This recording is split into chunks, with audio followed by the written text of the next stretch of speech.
Ini Huawei FreeClip 2. Secara umum, desain busnya mungkin mirip dengan pendahulunya, tapi peningkatannya yang ini sangat signifikan. Dengan dual diaphragm driver unit, menjadikan bus yang lebih bertenaga. Mikrofonnya ditingkatkan kemampuannya, rating ketahanan juga meningkat, ada IP57 di sini. Jadi kalau kena air masih aman banget. Bahkan charging case-nya udah ada IP ratingnya juga. Daya tahan baterai pun ditingkatkan jadi lebih awet. Nah, untuk desain bedanya nyata ada di charging case-nya. Jadi mungil banget dan lebih cakep ya. OS ini sempat bikin heboh di negara asalnya nih. Kabarnya 80.000 unit terjual di 1 jam pertama pre-sale dan total 215.000 unit laku di hari pertama. Oke, langsung aja kita bahas Huawei FreeClip 2 ini.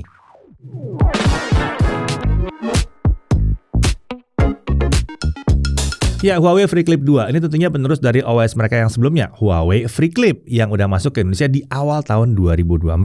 Nah, untuk OS baru ini, Huawei mempertahankan beberapa hal yang dirasa jadi keunggulan si FreeClip. Tapi mereka juga membawa banyak peningkatan yang seharusnya membuat FreeClip 2 ini akan terasa naik kelas. Nah, untuk buktikannya, kami sampai pakai 2 unit terpisah. Satu dipakai oleh tim pengujian dan satu lagi saya buat traveling. Nah, untuk paket penjualannya ya, berdasarkan info dari Huawei, isi paket penjualan OS ini adalah sepasang earbud, charging case, paket dokumen. Udah, gitu aja. Sederhana ya. Nah, sekarang kita lihat desain dan spesifikasinya.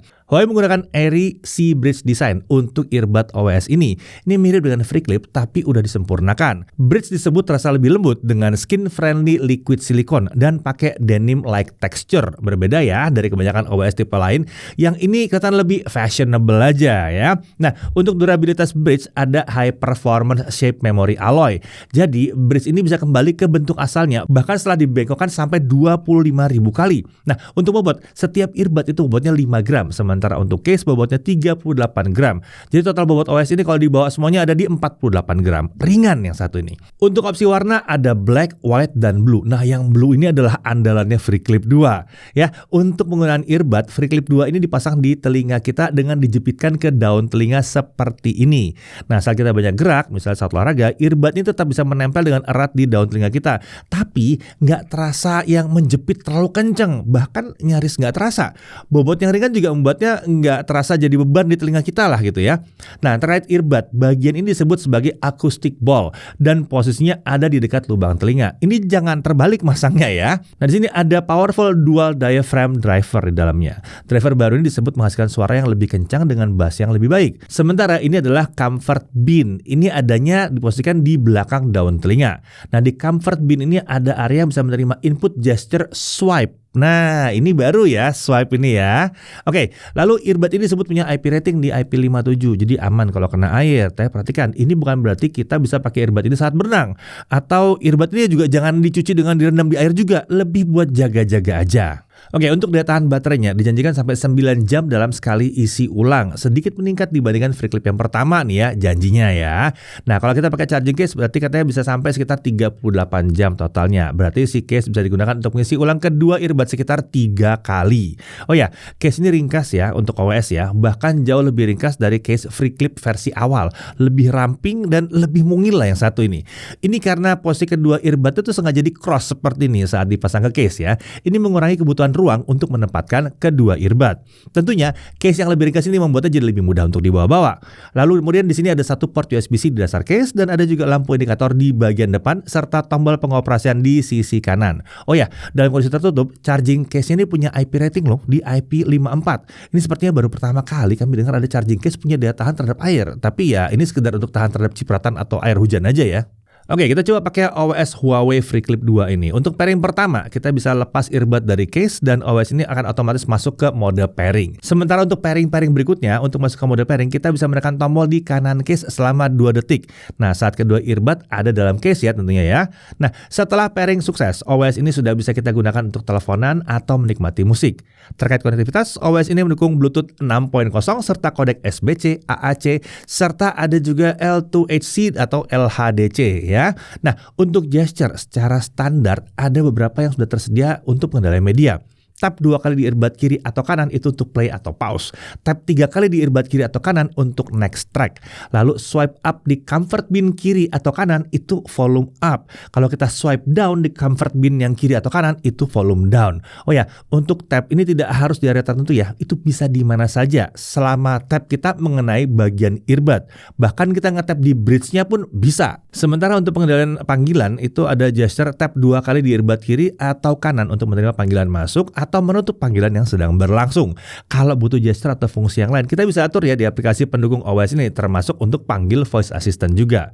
Nah, untuk aplikasi pendukungnya, ini kita pakai Huawei Audio Connect. Ini memang harus download dari luar Google Play ya.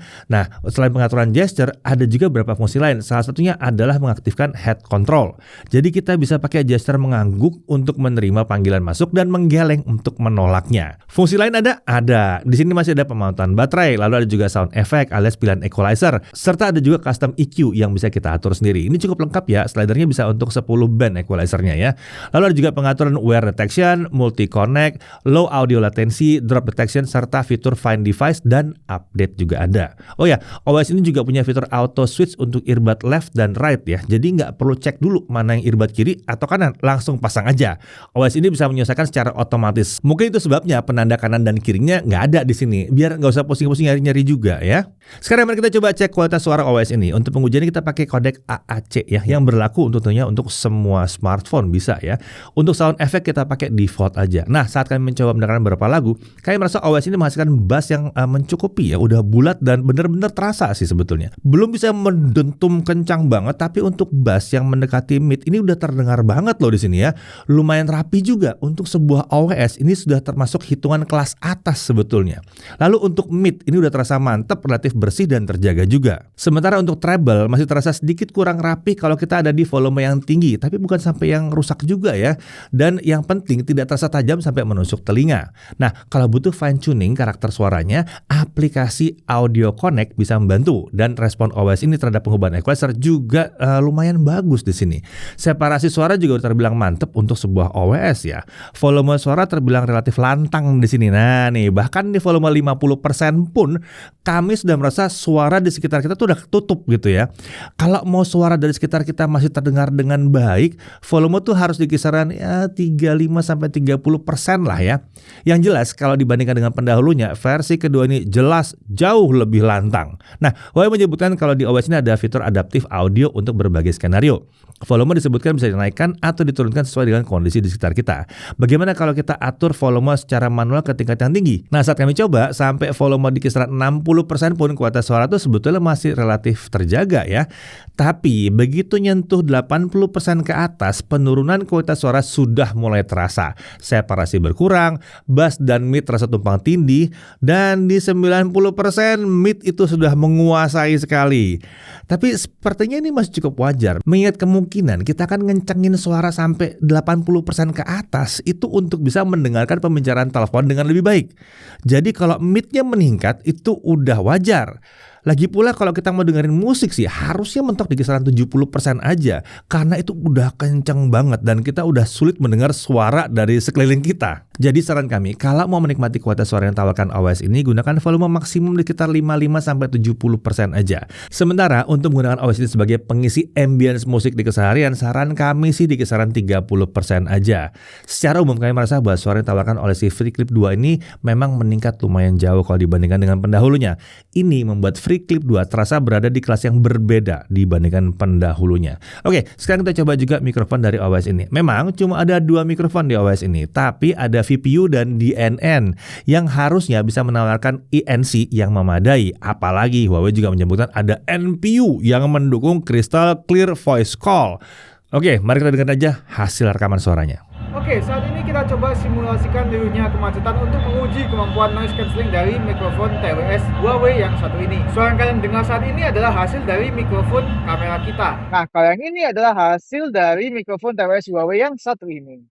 Menurut kalian gimana kemampuan noise cancelling dari TWS yang satu ini? Suara saya masih bisa kedengar dengan jelas atau enggak? Nah, selanjutnya kita coba dengan musik yang kencang. Sebagai perbandingan, suara yang kalian dengar saat ini adalah suara mikrofon dari kamera yang kita pakai. Nah, kalau yang ini adalah hasil rekaman menggunakan mikrofon dari TWS Huawei yang satu ini. Menurut kalian gimana? Apakah suara saya masih bisa kedengaran dengan jelas atau enggak? Jadi kurang lebih seperti itu ya kualitas hasil rekaman menggunakan mic dari TWS Huawei yang satu ini. Sekarang kita lanjut ke pembahasan berikutnya. Ternyata oke juga ya. Noise bisa ditekan dan bahkan dihilangkan, sementara suara kita bisa ditangkap dengan relatif cukup baik. Oke, sekarang mari kita lihat daya tahan baterainya ya. Kita coba dengan volume 50% dan kodek AAC. Baterai kedua earbud ini baru habis setelah mendekati 9 jam. Ini sudah cukup mendekati klaim Huawei. Nah, itu pengujian di lab ya, non-stop ya. Nah, sekarang saya sendiri juga mencoba dengan menggunakan FreeClip 2 selama perjalanan. Jadi saya pakai tanpa dilepas sejak jam 9 pagi sampai 9 malam, 12 jam berarti ya. Selama perjalanan liburan saya tidak selalu menghidupkan musik, hanya sekali saja. Terkadang dipakai buat telepon untuk dengerin isi konten video dan lain-lain. Intinya dipakai standby terus non-stop di situ. Nah, untuk skenario seperti ini setelah 12 jam, baterai masih nyisa 20% ternyata ya. Nah, untuk charging kedua earbuds di case itu butuh waktu sekitar 30 menit sampai baterainya penuh. Ini menghabiskan sekitar 33% baterai case. Jadi memang benar ya, dia bisa sekitar 3 kali isi ulang penuh si earbudnya. Nah, untuk charging baterai case selain lewat kabel USB, ada juga dukungan wireless charging loh di case yang satu ini. Luar biasa ya. Nah, oke. Untuk harganya, nah saat ini Huawei memang belum mengumumkan harga dari OS FreeClip 2 ini. Jadi nanti kalau harganya udah diumumkan, akan kami update di dalam deskripsi video ini. Kita langsung aja masuk dalam hal yang perlu diperhatikan. Pertama, volume suara yang dihasilkan OS ini terbilang lantang, tapi jadi terasa menutupi konsep open ya. Agar bisa mendengarkan suara dari sekitar kita, volume harus diatur ke tingkat yang agak rendah, di kisaran 30%. Kemudian kami berharap ada fitur khusus yang membantu mengedepankan konsep open ear di OWS ini. Lalu untuk volume di atas 75%, penurunan kualitas suara itu mulai terasa. Kemudian aplikasi penggunaan TWS ini harus diinstal secara manual ya untuk yang Android ya. Kemudian terakhir untuk desain ya, kalau dipakai kan seperti perhiasan di telinga. Nah, ini bisa jadi pertimbangan subjektif bagi tiap orang. Bisa jadi ada yang tidak merasa cocok dan ada yang merasa cocok. Nah, dari sisi menariknya, kualitas suara yang ditawarkan ini mantap banget untuk sebuah OWS ya. Dan OWS ini lantang. Jadi kita bisa menggunakannya untuk ngisi audio ambient atau untuk menikmati musik secara lebih seksama lagi. Nah, lalu dia ada juga dukungan aplikasi yang lengkap dengan equalizer dan custom equalizer bahkan ya. Earbudnya dia punya IP rating di IP57. Nggak cuma aman kecipratan air, kalian disiram kayaknya juga nggak ada masalah ya. Bahkan charging case-nya punya IP54. Jadi lebih aman lagi dari kehujanan atau kecipratan air. Desainnya juga berkelas, apalagi kalau yang biru ini ya, ada denim line texture-nya kan di sini. Lalu ada dukungan untuk low audio latency dan juga multi connect, ada juga head motion dan auto left right juga. Daya tahan baterai juga terbilang cukup bagus ya. Untuk non-stop itu sampai 9 jam untuk sekali isi ulang untuk memutaran musik non-stop ya. Tapi bisa lebih lama lagi kalau penggunaannya banyak standby-nya, seperti mau dicantel aja seharian gitu, nggak ada masalah, bisa 12 jam lebih. Kemudian ENC di mikrofonnya ini juga mantap. Desain case-nya ini mungil banget. Desain earbudnya ini membuatnya nyaris tidak terasa untuk penggunaan jangka panjang. Dan desain earbud ini juga membuatnya aman menempel di telinga kami. Bahkan dipakai untuk beraktivitas 12 jam di luar ruangan pun aman tapi nyaris nggak terasa keberadaannya. Nah, kemudian dia sudah mendukung L2HC dan Bluetooth versi 6.0. Oke, pertanyaannya, OS ini untuk siapa sebenarnya? Tentunya buat yang ingin merasakan OS kelas premium dengan kualitas suara yang mumpuni. Apalagi kalau sudah pakai beberapa produk dari ekosistem Huawei, akan makin cocok lagi. Untuk pengguna Android atau iPhone, nggak masalah juga. Ini kompatibel dengan smartphone modern apapun kok ya. Buat pengguna FreeClip generasi pertama, apakah cocok untuk upgrade ke FreeClip 2? Menurut kami, kalau dananya tersedia, cocok-cocok aja. OS baru ini menawarkan pengalaman dari kelas yang berada di atasnya FreeClip. Jadi peningkatannya akan mudah terasa. FreeClip 2 ini akan cocok untuk menemani berbagai aktivitas kita mulai dari olahraga sampai pekerjaan serius karena kualitas suara dan kenyamanan pakai yang ditawarkannya. Bagi saya sendiri, FreeClip 2 ini cocok untuk diajak traveling. Bukan yang paling cocok untuk dipakai di dalam pesawat atau kereta, tapi untuk dalam perjalanan, transit, ngunjungin objek wisata, lagi belanja. FreeClip 2 ini bisa dipakai tanpa perlu dilepas. Nggak ada tuh kejadian lagi mau iseng buka TikTok atau IG lalu kita panik ngecilin suara HP biar nggak ganggu orang di sekitar kita. Nggak usah, kan suaranya langsung keluar dari OS yang standby di telinga kita. Kemudian saat mau nelpon pun kita nggak perlu nempelin HP ke telinga, kan udah ada OS yang standby terus. Jadi secara umum kalau yang dicari adalah OS yang berkelas, Huawei FreeClip 2 ini sangat sulit untuk dilewatkan.